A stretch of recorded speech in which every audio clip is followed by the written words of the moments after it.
Hello and नमस्ते everyone. स्वागत छ फेरि मेरो अर्को भिडियोमा। र आजको भिडियोमा हामी फेरि पनि पढ्न जाँदैछौँ च्याप्टर 3 फुड प्रोडक्सन डिपार्टमेन्टको एउटा नयाँ टपिक जसको नाम रहेको छ सुप। हामीले योभन्दा अगाडि धेरै कुरा पढिसकेका छौँ। तपाईँले स्क्रिनमा पनि देख्नुभयो होला, मैले स्क्रोल गर्दैछु होइन। तपाईँको कुकिङ मेथड्सहरू, कुकिङ भनेको के हो, सस भनेको के हो, स्टक भनेको के हो, हामी सबले पढिसकेका छौँ। तपाईँले यो सबै हेर्नुभएको छैन भने मेरो च्यानलको प्लेलिस्टमा जानुहोला। त्यहाँ तपाईँले च्याप्टर 3 को प्लेलिस्ट खोल्नुहुन्छ भने सबै कुरा भेटाउनुहुन्छ। आज चाहिँ हामी पढ्ने भनेको सुप। अब सबैभन्दा अगाडि त हामीले सुप भनेको के हो, सुपलाई कसरी डिफाइन गरिन्छ त्यसलाई बुझौँ। किनभने यो तपाईँको 5 मार्क्स र 8 मार्क्समा सोध्ने कुरा हो। तपाईँलाई फाइनल इक्जाममा चाहिँ कहिले 5 मार्क्समा कहिले 8 मार्क्समा चाहिँ सोध्दै आइरहेको छ। सो त्यो चाहिँ एकदमै इम्पोर्टेन्ट हो। यसको टाइप्सहरू पनि तपाईँले सिक्नुपर्ने हुन्छ। टाइप्सहरू पनि तपाईँलाई इक्जाममा सोध्छ। हामीले सुप पढ्छौँ, त्यसपछि एक्कोम्पेनिमेन्ट एन्ड गार्निस भन्ने यो टपिक छ, यसलाई पनि हेर्छौँ है त। सो आज हेर्ने कुरा अलिकति धेरै छ।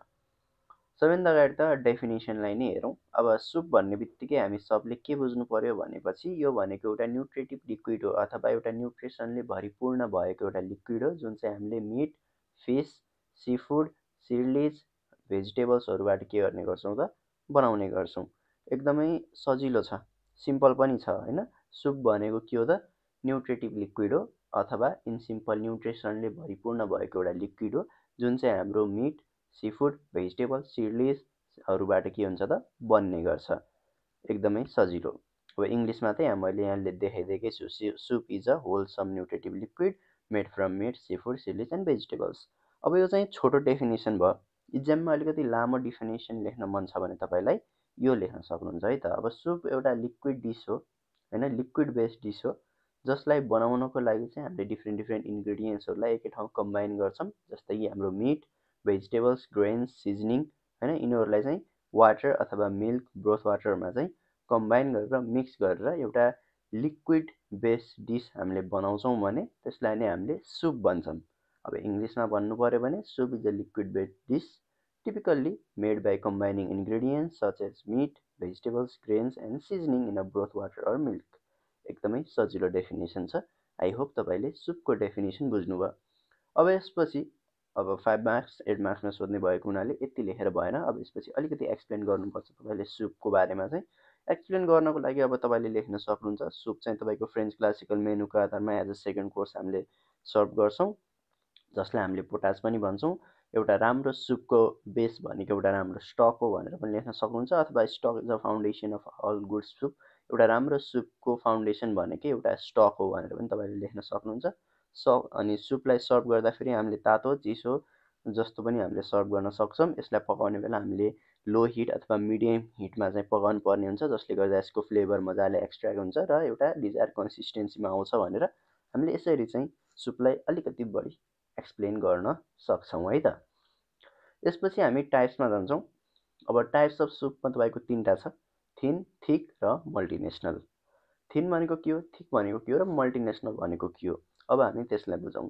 थिनमा पनि तपाईँको 2टा कुरा हुन्छ है, क्लियर र अनक्लियर। थिकमा चाहिँ तपाईँको 5वटा हुन्छ, क्रिम, बिस्क्यु, प्युरी, चाउडर र भलुते। अनि मल्टिनेसनल सुप भनेको त कुनै पनि स्पेसिफिक कन्ट्रीको सुप जसले चाहिँ आफ्नो कन्ट्रीलाई रिप्रेजेन्ट गरिरहेको छ। जस्तै कि फ्रेन्च अनियन सुपले तपाईँको फ्रेन्च कन्ट्रीलाई चाहिँ के गरिरहेको छ त, रिप्रेजेन्ट गरिरहेको छ भनेको कुनै पनि कन्ट्रीको एउटा स्पेसिफिक सुपलाई चाहिँ हामीले मल्टिनेसनल सुपको क्याटेगोरीमा राख्ने गर्छौँ। र यो चाहिँ तपाईँलाई खासै इम्पोर्टेन्ट नभएको हुनाले हामीले थिन र थिकको बारेमा चाहिँ पढ्छौँ। अब थिन भनेको एकदमै पातलो, ठिक छ। एउटा पातलो सुप एकदमै ट्रान्सप्यारेन्ट हुन्छ, क्लियर हुन्छ होइन। ट्रान्सप्यारेन्ट क्लियर सुपलाई नै हामीले थिन सुप भन्छौँ। र यो पनि 2टा हुन्छ भने मैले क्लियर र अनक्लियर। क्लियर सुपलाई तपाईँले पास अथवा कन्जुमे पनि भन्न सक्नुहुन्छ, ठिक छ। अलिकति लामो नाम छ, फरक नाम, त्यही भएर म्याक्सिमम् विद्यार्थी चाहिँ यहाँ झुक्किने गर्छ। क्लियर सुपलाई चाहिँ हामीले के भन्ने रहेछौँ त, कन्जुमे पनि भन्छौँ र पास पनि भन्छौँ है त। पास सुप, क्लियर सुप र कन्जुमे सुप भनेकै सेम कुरा हो। अब कन्जुमे सुप भनेको के हो त त्यसलाई बुझौँ। कन्जुमे सुप भनेको एउटा यस्तो सुप जो चाहिँ थिन हुन्छ, ट्रान्सप्यारेन्ट हुन्छ र double clarified with egg white, egg व्हाइटबाट हामीले डबल क्ल्यारिफाइड गरेका हुन्छौँ, जसले गर्दा त्यो सुपको क्लाउडिनेस सबै एग व्हाइटले के गरिदिने गर्छ त, खिचिदिने गर्छ, जसले गर्दा सुप एकदमै क्लियर हुन्छ। अझ त्यही माथि पनि हामीले सुपलाई स्ट्रेन गरेर छानेर चाहिँ सर्भ गर्ने गर्छौँ र यस्तो सुपहरूमा कुनै पनि इन्ग्रिडियन्ट्सहरू देखिँदैन। खास गरी त अझ हामीले यसमा गार्निस पनि गर्दैनौँ, कुनैले गार्निस गर्छ। यदि गार्निस गरेको सुप छ भने जसले गार्निस गरेको छ त्यही नामले नै हामीले सुप सर्भ गर्छौँ। केही इक्जाम्पलको कुरा गर्नु छ भने कन्जुमे जुलियन चाहिँ एउटा बेस्ट इक्जाम्पल हुन्छ तपाईँको क्लियर सुपको। र यसको बेसको कुरा गर्नु छ भने हामीले यसमा ब्राउन स्टकको युज गर्छौँ, एकदमै स्ट्रङ फ्लेभर हुन्छ, त्यही भएर यो सुपको चाहिँ है त। त्यसपछि हामी अर्को पोइन्टमा जान्छौँ, unclear soup. Unclear soup, unpassed soup र ब्रोथ सुप भनेको एउटै कुरा हो है त। ब्रोथ, अनक्लियर, अनपास भन्ने एउटै कुरा हो, जसलाई हामीले अनक्लियर सुप भनेर बुझ्छौँ। अब अनक्लियर सुप भनेको एउटा यस्तो सुप जो चाहिँ के हुन्छ, एकदमै लाइट हुन्छ, क्लाउडी हुन्छ र यसमा इन्ग्रिडियन्ट्सहरू देखिन्छ र यो ट्रान्सप्यारेन्ट हुँदैन। यसको बेसको कुरा गर्नु छ भने व्हाइट स्टक हो यसको बेस। यसको बेसमा चाहिँ हामीले व्हाइट स्टकको युज गर्छौँ र यो चाहिँ एकदमै क्लाउडी हुन्छ, मैले भनिहालेँ। यसमा जुन जुन इन्ग्रिडियन्ट्सहरू हामीले युज गरेका हुन्छौँ ती सबै इन्ग्रिडियन्ट्सहरू देखिन्छ, ती सबै इन्ग्रिडियन्ट्सहरू त्यहाँ हुन्छ पनि होइन। र केही इक्जाम्पलको कुरा गर्नु छ भने तपाईँको चिकन ब्रोथ, भेजिटेबल ब्रोथ चाहिँ तपाईँको अनक्लियर सुपको केही इक्जाम्पलहरू भयो है त। यसपछि चाहिँ हामी थिक सुपमा जान्छौँ। अर्को एउटा टाइप्स हामीले थिन सुप सक्यौँ, अब हामी थिक सुपमा जान्छौँ। थिक सुपमा पनि अब हामी सबैभन्दा अगाडि पढ्ने भनेको क्रिम सुप। क्रिम सुप भनेको के हो, अब सबैभन्दा अगाडि त त्यसलाई बुझौँ। क्रिम सुपको कन्सिस्टेन्सीको कुरा गर्नुहुन्छ अथवा यसको टेक्सचर्सको कुरा गर्नुहुन्छ भने यो एकदमै स्मुथ हुन्छ, एकदमै रिच हुन्छ यो सुप चाहिँ। र स्पेसल्ली चाहिँ हामीले कुनै पनि भेजिटेबल, पोल्ट्री, मिटहरूको चाहिँ प्युरीबाट चाहिँ यो सुप बनाउने गर्छौँ, ठिक छ। र यसलाई थिक गराउनको लागि चाहिँ हामीले व्हाइट सस अथवा बेसामेल ससको चाहिँ युज गर्ने गर्छौँ र यसलाई फिनिसिङको लागि क्रिमको पनि हामीले युज गर्न सक्छौँ लास्टमा फिनिसिङ दिनको लागि। केही इक्जाम्पलको कुरा गर्नु छ भने क्रिम अफ तपाईँको chicken soup, cream of mushroom soup, cream of tomato soup, यी चाहिँ तपाईँको केही इक्जाम्पलहरू चाहिँ भयो है त। त्यसपछि चाहिँ हाम्रो बेस्क्यु सुप। बेस्क्यु सुप चाहिँ तपाईँको सी फुड बेस्ड सुप हो। सी फुड बेस्ड सुप भन्नाले पनि तपाईँको सी फुडहरूको सेल जुन हुन्छ बोक्खल, तिनीहरूबाट चाहिँ हामीले सुप बनाउने गर्छौँ। जस्तै कि तपाईँको लोबस्टर भयो, प्राउन भयो, क्राइफिसहरू भयो होइन। सिम्पल भाषामा तपाईँको हाम्रो नेपालीमा भन्ने हो भने गङ्गेटा हुन्छ नि, गङ्गेटाको त बाहिरको खोल हुन्छ नि, त्यो एउटा बाख्लो, त्यो बाख्लो खोलहरूबाट चाहिँ हामीले त्यसको युज गरेर चाहिँ हामी के गर्ने गर्छौँ त, सुप बनाउने गर्छौँ। यसको थिङ्किङ एजेन्टको कुरा गर्नु छ भने राइस भयो र हामीले यसलाई फिनिसिङ दिनको लागि चाहिँ डबल क्रिमको चाहिँ युज गर्ने गर्छौँ। बेसको कुरा गर्नु छ भने व्हाइट स्टक हुन्छ हाम्रो यसको बेस चाहिँ व्हाइट स्टकबाट चाहिँ हामीले बेस्क्यु सुप बनाउँछौँ। र तपाईँले अलिकति थोरै वाइनहरू पनि एड गर्न सक्नुहुन्छ जस्ट फर फ्लेभर्स, जसले गर्दा हाम्रो बेस्क्यु सुपको फ्लेभरहरू के भइदिन्छ त, इन्हान्स भइदिन चाहिँ हेल्प गर्ने गर्छ। वाइनहरूले फ्लेभर पनि हुन्छ, अरोमाहरू पनि दिन्छ। र तपाईँको हामीले यसलाई गार्निस गर्नु पर्यो भने चप्ड पार्सलेहरूले चाहिँ हामीले यसलाई गार्निस गर्ने गर्छौँ। केही इक्जाम्पलहरूको कुरा गर्नु छ भने तपाईँको लोबस्टर बेस्क्यु, क्राइफिस बेस्क्यु, प्राउन बेस्क्युहरू चाहिँ तपाईँको केही इक्जाम्पल भयो बेस्क्यु सुपको। त्यसपछि चाहिँ हाम्रो प्युरी सुप। प्युरी सुप एक आफैमा एउटा थिक सुप हो, जसलाई हामीले थिक गराउनलाई कुनै पनि थिङ्किङ एजेन्ट्सहरूको युज गर्दैनौँ। यसमा युज हुने इन्ग्रिडियन्ट्सहरू जस्तै कि तपाईँको पम्किन, क्यारट, टमेटोहरू भयो, ग्रिन पिजहरू भयो, टर्निप्सहरू भयो, यिनीहरू भनेको तपाईँको आफैमा एउटा थिक भेजिटेबल्सहरू हुन् होइन, जुन चाहिँ हामीले यदि पकायौँ भने तिनीहरू आफै गलेर चाहिँ पहिले बाक्लो भइदिन्छन्। सो त्यही भएर हामीले यसमा कुनै पनि थिङ्किङ एजेन्ट्सहरूको युज गर्दैनौँ। ती सुपहरूलाई पकाउँछौँ, तिनीहरूलाई ब्लेन्ड गर्छौँ, तिनीहरूलाई छान्छौँ अनि त्यस्तै सर्भ गर्छौँ। ती चाहिँ तपाईँको के भयो त, प्युरी सुप भयो। त्यसपछि चाहिँ हाम्रो चाउडर सुप। चाउडर सुप पनि तपाईँको एउटा अमेरिकन सुप हो, जसको एउटा हेभी कन्सिस्टेन्सी हुन्छ। तपाईँको चाउडर सुप पनि दुईवटा हुन्छन्, सी फुड चाउडर र vegetable chowder. Sea food chowder भनेको तपाईँको सी फुडहरूबाट चाहिँ हामीले बनाउँछौँ कुनै पनि सुप भने त्यो तपाईँको सी फुड चाउडरमा पर्छ भने भेजिटेबल चाउडर भनेको भेजिटेबल्सहरू युज गरेर बनाउने सुप भयो। र तपाईँको यसको कन्सिस्टेन्सीको कुरा गर्नु चाहिँ यसलाई हामीले बाक्लो गराउनको लागि स्पेसली युज गर्ने भनेको हाम्रो पटेटोहरू भयो, आलुहरूको हामीले युज गरेर यसलाई के गर्ने गर्छौँ त, थिक गराउने गर्छौँ। त्यसपछि चाहिँ हाम्रो भलुते सुप। भलुते सुपमा हामीलाई चाहिने भनेको त सबैभन्दा अगाडि भलुते ससै चाहियो भन्दाखेरि पनि केही फरक पर्दैन, किनभने यसमा हामीले चाहिने भनेको ब्लोन रु हो, ब्लोन रु चाहियो। त्यसपछि यसको बेस भनेकै व्हाइट स्टक हो र यदि ब्लोन रु र हामीले व्हाइट स्टकलाई मिक्स गऱ्यौँ भने त हाम्रो भलुते सस बनिहाल्छ। सो त्यही भएर यसको बेस भलुते सस भन्दाखेरि पनि फरक परेन।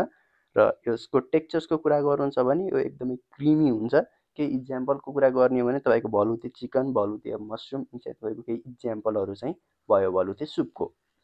त्यसपछि चाहिँ हाम्रो मल्टिनेसनल सुप। अब मैले अघि नै मल्टिनेसनल सुपको बारेमा थोरै डिस्क्राइब गरेँ, त्यही कुरा नै हो। कुनै पनि कन्ट्रीको स्पेसिफिक फुड अथवा कुनै पनि कन्ट्रीको सुपको ओरिजिन जहाँबाट भएको छ त्यो कन्ट्रीलाई नै जनाउँछ भने त्यसलाई हामीले मल्टिनेसनल सुप भन्छौँ। जस्तै कि फ्रेन्च अनियन सुप फ्रेन्चको भयो, माइन्स्टर सुप तपाईँको इटलीको भयो, त्यसपछि क्रिम अफ टमेटो सुपहरू भयो, मुलागटवानी सुपहरू भयो जुन चाहिँ तपाईँको इन्डियाको हो, मुलागटवानी सुप भनेको।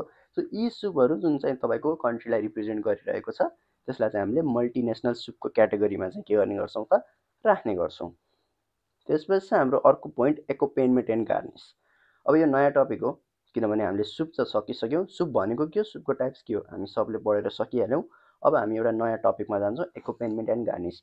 एक्कोम्पेनिमेन्ट भनेको के हो र गार्निस भनेको के हो? एक्कोम्पेनिमेन्ट भनेको एउटा एडिसनल फुड आइटम्स जुन चाहिँ तपाईँको मेन डिससँगै सर्भ गर्ने गर्छ। जस्तै कि तपाईँको सस, भेजिटेबल्स, सलाद, होइन, केही मिटका पार्टहरू, ती चाहिँ तपाईँको के भयो त एक्कोम्पेनिमेन्ट भयो। जस्तै कि हामीले नेपालीमा चटनीहरू दिन्छौँ नि खानासँग, त्यो चाहिँ हाम्रो के हो त एक्कोम्पेनिमेन्ट हो। र रोस्टेड चिकनहरूसँग थोरै चटनी, थोरै अचारहरू अथवा ग्रेभीहरू पनि हामीले एक्स्ट्रा सर्भ गरिरहेको हुन्छौँ नि, त्यो पनि तपाईँको केमा पर्छ त एक्कोम्पेनिमेन्टमा पर्छ। इन सिम्पल ल्याङ्ग्वेज हामीले एक्कोम्पेनिमेन्ट भनेको के हो भनेर बुझ्नुपर्दा चाहिँ यो भनेको एउटा एडिसनल फुड आइटम हो जुन चाहिँ हामीले मेन डिससँग के गर्ने गर्छौँ त दिने गर्छौँ। यसको फङ्सन्सको कुरा गर्नु छ भने to enhance the nutritive value of dish, तपाईँको खानामा एक्स्ट्रा न्युट्रिसन थपिदिनको लागि के गर्ने गर्छ त्यसले हेल्प गर्ने गर्छ। To enhance the flavour of food, फुडको फ्लेभरहरू बढाइदिन हेल्प गर्छ। To provide contrast in taste, फुडमा एउटा टेस्ट एउटा कन्ट्रास्ट चाहिँ दिनलाई के गर्ने गर्छ त्यसले हेल्प गर्ने गर्छ। फुडमा कलर दिन पनि हेल्प गर्ने गर्छ। सो यी चाहिँ तपाईँको केही फङ्सन्स भयो एक्कोम्पेनिमेन्टको। त्यसपछि चाहिँ हामी गार्निसिङमा जान्छौँ। गार्निसिङ भनेको कुनै पनि फुडलाई हामीले डेकोरेट गर्छौँ भने त्यसलाई हामीले गार्निसिङ भन्छौँ। जस्तै कि हामीले सुपमा थोरै धनियाँको टुप्पो माथिबाट राखिदिउँ भने त्यो धनियाँको टुप्पो जुन राखेको हुन्छ त्यसलाई चाहिँ हामीले गार्निस भन्छौँ, जुन चाहिँ हामीले खानाको माथि गर्ने गर्छौँ। ठिक छ, जसले चाहिँ खानालाई एकदमै राम्रो र डेकोरेटिभ गराउने गर्छ।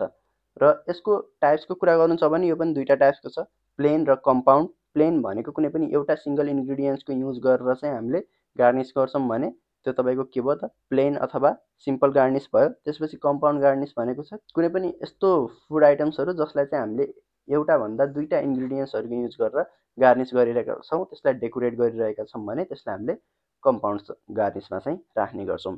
यसको पनि फङ्सन्सको कुरा गर्नु छ भने खानामा एउटा कन्ट्रास्ट एड गरिदिन चाहिँ हेल्प गर्छ, हेर्दाफेरि अलिकति राम्रो गराइदिन्छ। र तपाईँको कुनै पनि खानालाई प्रिपेयर गरिसकेपछि प्रेजेन्टेसन गर्दाफेरि एकदमै इम्पोर्टेन्ट पार्ट हो जुन चाहिँ हामीले फलो गर्नु नै पर्छ। त्यसपछि खानाको फ्लेभर, इन्हान्स कलर, टेस्ट त अझै यसले के गरिदिने गर्छ त बढाइदिने गर्छ। सो यो चाहिँ तपाईँको केही फङ्सन्सहरू भयो गार्निसिङको। आई होप तपाईँलाई एक्कोम्पेनिमेन्ट र गार्निस भनेको के हो त्यो क्लियर भयो। इन सर्टमा यति नै हो। अब हामी योभन्दा अघिल्लो भिडियोमा अथवा अब आउने नयाँ भिडियोमा चाहिँ हामी स्यान्डविच र बर्गर भनेको के हो त्यसको बारेमा पढ्छौँ। त्यसपछि ब्रेकफास्ट छ, लगभग यो च्याप्टर पनि अब सकिन्छ केही दिनमा। आई होप तपाईँले बुझ्नुभयो सुप भनेको के हो, टाइप्स अफ सुप भनेको के हो, एक्कोम्पेनिमेन्ट भनेको के हो र गार्निस भनेको के हो। आई होप, मलाई आशा छ तपाईँले यो कुरा बुझ्नुभयो है त। अब अर्को भिडियोमा भेटौँला। चलाऊ मोबाइल चलाऊ, एक्जाम त अर्को पालि पनि आइहाल्छ नि।